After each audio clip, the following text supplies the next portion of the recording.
جیسے پاکستانی جا رہا تھا، ٹرین میں سفر کر رہا تھا ایک چائنیز کے ساتھ. تو پاکستانی تاجروں کا دماغ بہت تیز چلتا ہے. تو ایک چائنیز کے مچھر آ کے بیٹھا. چائنیز دنیا کی ہر چیز کھا لیتے ہیں، چائنیز نے اٹھایا اور کھا لیا. اب پاکستان نے بولا یار ادھر تو مچھروں کا بزنس بھی ہو سکتا ہے. تو پاکستانی کے مچھر آ کے بیٹھا، اس نے پکڑا اور چائنیز سے بولا کتنے کا خریدے گا. تھوڑے سے چٹکلے چلتے رہتے ہیں، ان کا موضوع سے تعلق تو نہیں ہے لیکن تھوڑا سا آپ کا دل اس میں لگا رہے کہ وہ ایک جو چوہا جو ہے نا، چوہا، اس نے ایک ہاتھی کو دریا میں نہاتے ہوئے دیکھا. السلام علیکم، خیریت سے آپ؟ تو ہاتھی کو دیکھا دریا میں نہاتے ہوئے. تو چوہے نے ہاتھی سے کہا یار ذرا باہر آنا، کام ہے ضروری. تو ہاتھی نے کہا بھائی میرے لیے باہر آسان نہیں ہے، میں گھنٹوں لگیں گے، میں ہاتھی ہوں، کوئی مذاق نہیں ہوں. چوہے نے کہا نہیں، بہت ہی اہم کام ہے، تھوڑی دیر کے لیے آپ کو باہر آنا پڑے گا. اب بیچارہ اتنی مصیبت سے باہر نکلا. چوہے نے کہا بس ہو گیا کام، واپس جاؤ. ہاتھی نے کہا بھائی کیا ٹینشن تھی، مجھے اتنی مصیبت سے نکلا اور میں. چوہا کہہ رہا ہے بس میں یہ دیکھنا چاہ رہا تھا میرا انڈر ویئر پہن کے تو نہیں نہا رہے تم پہ. ٹھیک ہے نا، صحیح ہے. تو خیر ہاتھی انڈر ویئر نہیں پہنتا. کوئی بھی دنیا کا جانور ایسا نہیں ہے دنیا میں کوئی جو لباس زیبتن کرتا ہو، کیونکہ لباس کا تعلق کس سے ہے؟ تہذیب سے. انسان ہمیشہ سے لباس پہنتا آیا ہے، یہاں تک کہ قرآن مجید میں اللہ نے فرمایا ہے کہ جب آدم علیہ الصلوۃ والسلام سے خطا ہوئی ہے جنت میں، تو اس خطا کے بدلے میں اللہ نے جو سب سے پہلی سزا دی، ان کا لباس چھین لیا. حالانکہ وہ دونوں میاں بیوی تھے، حضرت آدم اور حوا، لیکن ان میں اتنی حیا تھی کہ فطفقا یخصفان علیہما من ورق الجنہ، کہ جنت کے درختوں کے پتوں سے اپنے جسم کو ڈھانپنے لگے. تو پہلے دن سے اللہ نے انسان کے مزاج میں اور انسان کے فطرت میں کیا رکھا ہے؟ تہذیب. لباس کا تعلق کس سے ہے؟ تہذیب. ایک جاہل پیر تھے، جاہل پیر ہوتے ہیں نا اپنے مریدوں کو بس کھانے کھلانے کی ترغیب. انہوں نے کہیں کدو کی فضیلت پہ بیان کیا. کس پہ بیان کیا؟ کدو کی فضیلت. نبی صحیح حدیث ہے کہ رسول اللہ صلی اللہ علیہ وسلم کو لوکی اور کدو جو ہے نا یہ بہت پسند تھا. یہ صحیح حدیث ہے. حضرت انس بن مالک رضی اللہ تعالی عنہ فرماتے ہیں کہ جب ایک صحابی نے حضرت انس بن مالک کو دیکھا کہ وہ سالن پکا ہوا ہے، اس میں جہاں جہاں کدو ہے نا، تو حضرت انس بن مالک وہ کدو تلاش کر کر کے کھا رہے ہیں. تو کسی نے پوچھا کہ ایسا کیوں؟ فرمایا میں نے نبی صلی اللہ علیہ وسلم کو ایسے ہی دیکھا. آپ کو لوکی پسند تھی، صحت کے لیے بھی بڑی زبردست چیز ہے، لیکن یہ ایک طبعی چیز ہے نا، کوئی ضروری نہیں کہ ہر آدمی کو پسند ہو، یہ تو طبعی چیز ہے. تو آپ وہ مولانا جو جاہل پیر تھے نا، انہوں نے اپنے مریدوں کو حدیث سنائی کہ کدو نبی نے کھایا، نبی کی سنت. جب کھانے کا ٹائم آیا نا، تو وہ جو مرید تھا اس نے کہا کہ حضرت میں آپ کے لیے کدو شریف پکا کے لے آؤں. اب کدو کے ساتھ کیونکہ سنت ہو تو شریف کا لفظ بھی ایڈ کر دیا کہ کدو اتنے فضائل سنے، تو حضرت میں آپ کے لیے کدو شریف پکا کے لے آؤں. وہ ان کے تو آسان خطا، یار اب ہمیں کدو کھلائیں گے. تو انہوں نے کہا یار ہم گناہگار لوگ ہیں، میرے لیے کوئی بغیرت سی مرغی پکا کے لے آؤ. ہم کیا ہیں؟ ہم بڑے گناہگار لوگ ہیں، کدو شریف کہاں، ہمارے لیے کوئی بغیرت سی جس میں غیرت بالکل ہی نہ ہو. یہ جو فارمی چکن ہے نا، اس بیچارے کو. مجھ سے ایک دفعہ بقرعید میں کسی نے مسئلہ پوچھا کہ حاملہ گائے جو ہے نا، حاملہ گائے، اس کی قربانی جائز ہے؟ میں نے کہا ہاں جائز ہے. تو انہوں نے کہا اس بیچارے معصوم بچے کا کیا قصور ہے؟ وہ جو گائے کے پیٹ میں معصوم بچہ ہے اس کا کیا قصور ہے؟ تو میں نے کہا اس کی ماں بیچاری کا کیا قصور تھا جس کو ہم کاٹ رہے ہیں، اس سے کوئی اس کو کسی جرم کی سزا دی جا رہی ہے. تو جانور بیچارے کا کوئی قصور تھوڑی ہوتا ہے کہ جو ہم اس کو کاٹ کے کھاتے ہیں.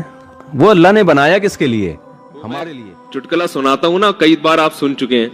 وہ ایک بچے نے، ایک مس تھی، انہوں نے وہ بچے بیٹھے ہوئے تھے، اسٹوڈنٹس بیٹھے ہوئے تھے، ان سے معاہدے لیے کہ دیکھو بیٹا پکا وعدہ کرو، پکا وعدہ کرو کہ پان گٹکا نہیں کھاؤ گے. انہوں نے کہا میس پکا وعدہ پان گٹکا نہیں کھائیں گے. بیٹا پکا وعدہ کرو چوری نہیں کریں گے. میس کبھی بھی چوری نہیں کریں گے. ہر چیز پہ وعدہ کر رہے تھے. سارے معاہدے کروا لیے، ملک کی خدمت کریں گے، یہ کریں گے، وہ کریں گے، ایمانداری سے جہاں بھی جائیں گے ایماندار. آخر میں کہا کہ بچوں پکا وعدہ کرو لڑکیوں کا پیچھا نہیں کریں گے. بچوں نے کہا پکا وعدہ لڑکیوں کا پیچھا نہیں کریں گے. اب بچوں جو ہے نا اندر وعدہ تو کر لیا. اب مس نے کہا اچھا پکا وعدہ کرو ملک پر جب جان دینے کی باری آئی تو جان دیں گے. انہوں نے کہا دے دیں گے, ایسی زندگی کا کرنا بھی کیا ہے ہم نے. جب جان دینے کی باری آئے گی تو کیا کریں گے؟ جان دے دیں گے, زندگی کو بچا کے کرنا بھی کیا ہے. میں تو ایک جگہ حیران ہو گیا, ہم کہیں جنگل میں گئے تفریح کے لیے, تو مجھے تھوڑا سا شوق ہے مختلف لوگوں کا انٹرویو لینے کا, ان کا کلچر کیا ہے. تو میں نے دیکھا کہ اب ہمارے کیمپ کے قریب 2 ذرا ایجڈ سی خواتین تھیں, تو میں نے کہا چلو ان سے تھوڑا سا انٹرویو لوں, یہ خیمے میں کیا پکا رہی ہیں. ہم وہاں قریب گئے تو وہ کچھ مچھلی ڈال کے اور کچھ پکا رہی تھی, تو تھائی زبان میں ایک ترجمہ کرنے والے میرے ساتھ موجود تھے. تو وہ انہوں نے بتایا کہ یہ مفتی صاحب ہیں, ہمارے عالم ہیں, یہ آئے ہیں, یہ آپ سے انٹرویو لینا چاہتے ہیں. میں نے ان سے پوچھا آپ کیسے رہتے ہیں, کیا کھاتے ہیں, تو گپ شپ ہوئی. تو پھر جب انہوں نے تعارف کروایا نا کہ ہمارے عالم ہیں یا مذہبی رہنما ہیں, تو پھر وہ کہنے لگی خواتین کہ آپ, وہ تھیں تو بدھسٹ تھیں, تو انہوں نے کہا آپ ہمارے لیے گاڈ سے دعا کریں کہ اللہ ہمیں اولاد دے دے. تو میں نے کہا یہ دونوں لیڈیز کی اولاد, یعنی شاید ہمیں سے مراد ہو, ان کے میاں کہیں اور رہتے ہوں گے, دونوں کی اولاد نہیں ہوئی. تو میں نے کہا کہ وہ کیا مطلب آپ دونوں کے, یعنی شوہر کہاں ہیں؟ تو پتہ چلا کہ یہ ان کا شوہر ہے اور یہ کیا ہے. تو میں نے ان کو, ویسے وہ اردو سمجھتے بھی نہیں تھے, میں نے تھوڑا مزاق کیا, میں نے کہا اسی وجہ سے تو اولاد ہو نہیں رہی. بھائی اولاد کے لیے ایک کا عورت ہونا تو دوسرے کا مرد ہونا, یہ تو دونوں فرشتے بھی کنفیوز ہو رہے ہیں کہ یار یہ کیا مسئلہ ہوا کیا ہے. ٹھیک ہے, ان کو اولاد اللہ کی طرف سے دے کیسے ہم. تو ایسے عجیب فیشن ان لوگوں کے کہ مرد نظر نہیں آتا اور عورت نظر نہیں آتی. تو اسلام نے حکم دیا کہ مرد ہو تو حلیہ کیسا ہونا چاہیے, یہ نیچر ہے بھائی, مرد بن کے رہے اور عورت بن کے رہے. وہ ایک آدمی کسی کے یہاں رشتہ, بیان ختم ہو گیا, جو جانا چاہیں جا سکتے ہیں. ایک آدمی کسی کے گھر میں رشتہ لینے کے لیے گیا, تو وہ لڑکی کے ابا نے نا, جو لڑکا آیا تھا رشتہ لینے کے لیے, اس کے سامنے چائے اور بسکٹ رکھ دیے. اب وہ لڑکا وہ ڈبو کے کھا رہا ہے نا, تو لڑکی کے والد نے بولا کیا ہے, اس کو تو تمیز نہیں ہے کھانے کی, تو انکار کر دیا رشتے کا. اب لڑکے کو بڑی شرمندگی, بھی بہت افسوس ہوا, یار یہ کیا ہو گیا, اور پتہ بھی تھا کہ کیوں انکار کیا. تو باہر نکل کے لڑکی کے ابا سے کہتے ہیں رشتے کا آپ نے انکار کر دیا, افسوس تو بہت ہوا, مگر ڈبو کے کھانے کا اپنا ہی مزہ ہے. ڈبو کے کھانے کا اپنا ہی مزہ ہے, وہ تھوڑی چھوڑیں گے ہم. اور حقیقت ایسے ہے, حقیقت ہے, چائے بسکٹ رکھے ہو نا, میرا اپنی ظاہر بھی ہے کہ ڈبو کے کھانے کا شرم تو آ رہی ہوتی ہے انسان کو, لیکن جو مزہ آتا ہے ڈبو کے کھانے میں, وہ بغیر پاپے جتنا ڈبو کے کھانے میں مزہ آتا ہے, تو بسکٹ ہو کوئی بھی چیز ہو, ڈبو کے کھانے کا بہرحال اپنا مزہ ہے. تو اب کوئی بھی, میں کہیں جاتا ہوں نا, کوئی لوگ چائے بسکٹ رکھ دیتے ہیں زبردستی کے کھا وہ لو, تو پھر میں ڈبو کے ہی کھاتا ہوں, اور میں بولتا ہوں بھائی ڈبو کے کھانے کا اپنا مزہ ہے. آپ کو لگے گا مفتی صاحب کیا کر رہے ہیں, بھائی ہم آپ کی وجہ سے مزہ تھوڑی. جب مدرسے گئے نا, تو ایک تو ملا کے لفظ سے بھی ایک وحشت ہوتی تھی, اوپر سے مدرسے گئے تو انہوں نے ظلم یہ کیا کہ ٹینڈ کرانے کا حکم دے دیا. پہلے ہی ہم کالج کی لائن میں, وہ ہر وقت جو ہے نا, وہ کہیں گلاس نظر آتا تو باروں کی پف بنا رہے ہیں, یہ کر رہے ہیں, وہ کر رہے ہیں.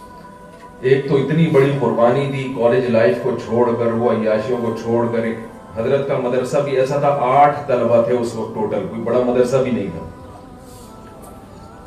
تو اس میں جانا ایک, میں سمجھتا ہوں اللہ نے قربانی لے لی, اور اوپر سے آرڈر کیا آیا کہ یہ کیا کرا دو, بڑا طبیعت پہ شاک گزرا. گھر میں جائیں گے تو گھر والے اور مذاق اڑائیں گے, لوگ بھی, دوست احباب بھی, یار کیا بنا کے. اس لیے میں مدرسوں میں ٹینڈ کرانے کے بہت زیادہ خلاف ہوں. اور یہ جو میں نے بال رکھے تھے نا 8-10 سال, زلفیں, یہ اس ٹینڈ کے احتجاج میں رکھی. جیسے ہی مدرسے سے فارغ ہوئے بال چھوڑ دی, لیکن کیونکہ گنجوں کا مذاق اڑایا تو اس کی سزا ہے کہ آج میں خود. خیر وہ ٹینڈ تو میں نے کرائی, دوبارہ رکھ لیں گے بال انشاءاللہ. تو ان دنوں میں جب ہم روزانہ, یعنی ہر تھوڑے دن کے بعد آرڈر آتا تھا کہ ٹینڈ کرا لو, تو ایک دن میں افسردہ بیٹھا ہوا تھا, تو ایک طالب علم تھا, اس نے مجھے ایک شعر سنایا, تو بڑی تسلی ہوئی. شعر اصل میں تو یوں ہے, رضینا قسمت الجباری فینا, حضرت علی کا شعر ہے رضی اللہ عنہ. لنا علم وللجہال معلوم, ہم اللہ کی تقسیم پہ راضی ہیں. قسمت الجبار, جبار یعنی اللہ نے جو تقسیم کی نا, ہم اس پہ راضی ہیں. لنا علم, کہ اللہ نے ہمیں علم دیا. وللجہال مال, اور جو پڑھے لکھے نہیں ہیں ان کو اللہ نے دولت دے دی. یعنی ان کو دولت دے دی اور ہمیں کیا دے دیا؟ علم. آگے اس کی وجہ کہ ہم کیوں اللہ کی اس تقسیم پہ راضی ہیں. فَإِنَّ الْمَالَ يَفْنَى عَنْ قَرِيبٍ وَإِنَّ الْعِلْمَ يَبْقَى لَا يَزَالُ. اس لیے کہ مال عن قریب فنا ہونے والا ہے اور علم ہمیشہ باقی رہنے والا. تو اصل شعر یوں تھا. تو اس طالب علم نے اس کو چینج کیا. جب بار بار اس طرح پھر رہا تھا نا، سر پہ ٹرینڈ ہو رہی تھی، تو تسلی کے لیے بھی شاعری کہی جاتی ہے نا، اپنا غم ہلکا ہو جائے. تو اس نے کہا کہ یہ شعر یوں ہونا چاہیے: رزینا قسمت الجباری فینا لنا ٹنڈن وللجہال بالو. کہ ہم اللہ کی اس تقسیم پہ راضی ہیں کہ ہماری ٹنڈ اور جاہلوں کے سر پہ بال. آگے دلیل: فَإِنَّ الْبَالَ يَفْنَى عَنْ قَرِيبٍ وَإِنَّ الْٹِنْڈَ يَبْقَى لَا يَزَالُ. اس لیے کہ بال عن قریب ختم ہو جائیں گے اور ٹنڈ ہمیشہ